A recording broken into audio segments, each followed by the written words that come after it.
So many of our subconscious behaviors are driven from a place of deep shame and anger, which we have carried with us since our childhood. And oftentimes we're not even aware of the fact that we're experiencing these emotions deep down.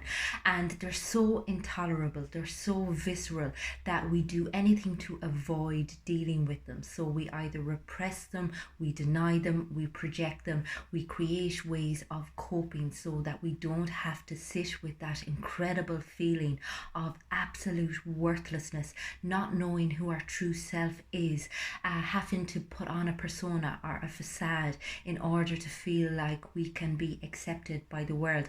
And I suppose the issue is exacerbated by the zeitgeist that is this culture of perfection that we live in. I mean, it's like as if we are never going to be adequate, we're never going to be sufficient.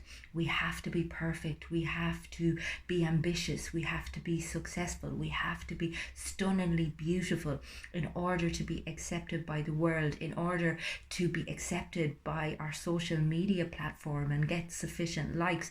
And again, it all comes from this place of low self-worth and self-loathing, and we don't even realize it. I mean, oftentimes the coping mechanisms that we create may be socially acceptable ones. We think of addictions and coping mechanisms like eating disorders, or drug addiction, or alcohol addiction, or gambling, or porn, or sex. But there can be so many ways in which we avoid dealing with our reality. There can be work addiction, perfectionism, and being unkind, being too kind, being a people pleaser, always having to be available to other people, always having to solve the world's problems. And we are always sacrificing ourselves as a result. We are always numbing out, we're always avoiding dealing with those intolerable emotions that we carry around with us of inadequacy, of not feeling loved. And they can be the consequence of being neglected, being abused in some way, shape, or form, or even just being made feel shameful for who you were, as a form of discipline when you were growing up. I mean, it doesn't have to be big trauma. It can oftentimes be significant small traumas that lead a person to believe that they're not worthy of having their needs met, that they need to create a false sense of self. And this is so confusing for people. You can be in a state of paralysis because no matter what you do, no matter how perfect you are, you're never going to feel accepted. And that sense of self-hatred is very hard to contain, and we tend to lash out at other people or else take it out on ourselves internally in order to try and offload, to release that feeling of control. And people tend to kind of oscillate between feeling very controlled and then having to create a release. So you might have a food binge or a drink binge, or kind of just really mess up in some aspect of your life, and then back to the rigidity of the control. And again, they vacillate also between feelings of real superiority and inferiority. And again, it's kind of always comparing yourself to other people, because possibly this is what was done to you in childhood. You were always compared to others, and I suppose it can be really difficult to get handle of, because guilt and shame are part and parcel of being human. It's when they become toxic that they are dangerous, that they can really drag us under. And I suppose guilt is feeling bad about what you do, shame is feeling bad about who you inherently are, and that is so problematic. That is so dangerous for a person to be in that space where they don't even accept their reality.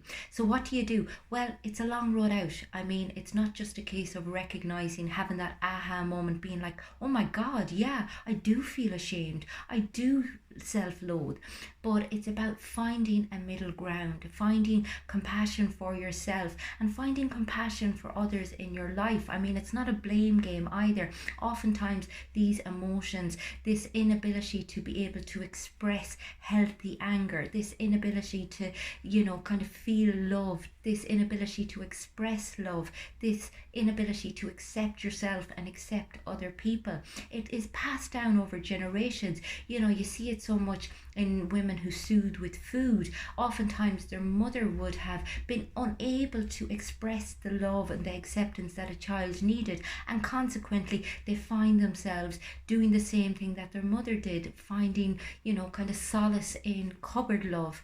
And I suppose it's recognizing that you're carrying this pain, first of all, finding forgiveness and compassion, finding a sense of acceptance for your humanity and for the humanity of everybody else.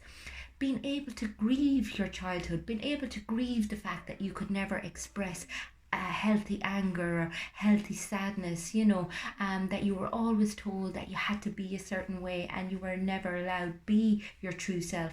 And then trying to get in touch with what your core values are, trying to tap into your authenticity, trying to create an awareness of when you feel bad and the impact it has on you and the resulting behaviors, and also checking yourself on your ego and self-righteousness, because again, oftentimes in order to protect ourselves, we really build up the ego and we become very convinced that we're right. Our mind becomes very closed, our heart becomes very closed, and we defend ourselves at all costs. But it can mean that we become very self-righteous, very blinkered, and very difficult to be around and to have a healthy relationship with.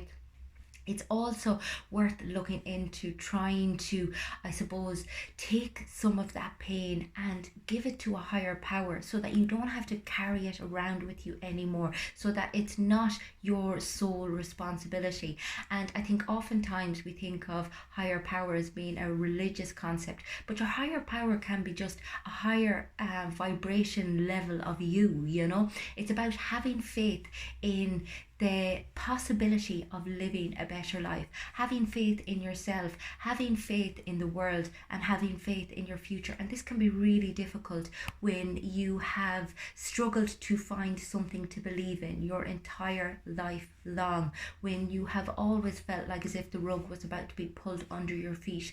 So it's about recognizing all of these things, and as I said, it takes time. It's revelation after revelation. It's like peeling away the layers of an onion.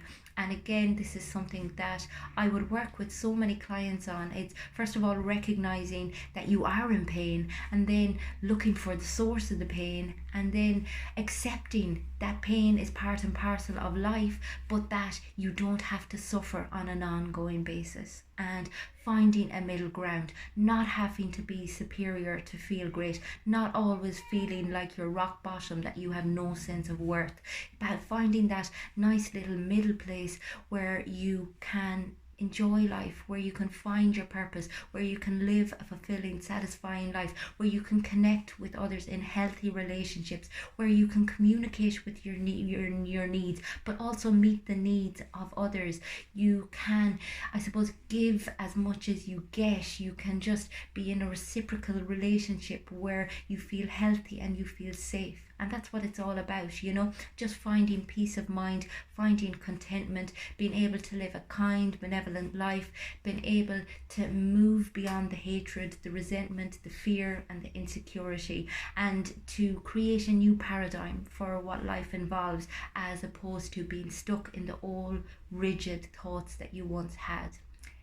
If you would like to work with me on an individual basis, then get in touch with me on my website. It's fundamentals.ie.